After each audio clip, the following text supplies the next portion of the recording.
Hi, kamusta ka? Grabe 'no, ang bilis ng araw. Kasi kalahati na kaagad ng January 2026. Ikaw ba iniisip mo pa rin yung unsuccessful mo nung 2025? Yung mga plano at iniisip mo na hindi nagtagumpay at nais mo sana ngayon 2026 ay magtagumpay ka naman? Alam mo ba na yan din ang nais ng Panginoon sa bawat isa sa atin? Nais niya na tayo ay magtagumpay at maging successful ngayong 2026. Kaya naman sabi niya sa kanyang salita, sa Roma 12:2, huwag na kayong magsiayon sa takbo ng mundong ito, kundi mag-iba na kayo sa pamamagitan ng pagbabago ng isipan, upang malaman ninyo kung ano ang mabuti at kalugod-lugod at nais ng Panginoon sa bawat isa sa atin.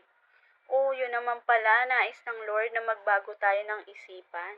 At huwag na tayong magsiayon sa takbo ng mundong ito.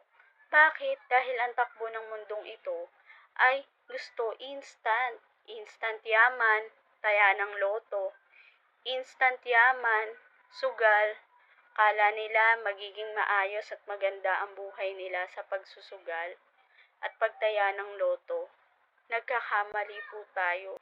Kaya lapit na tayo sa Lord at sa Kanya tayo umasa at magtiwala. Yun lamang, God bless you.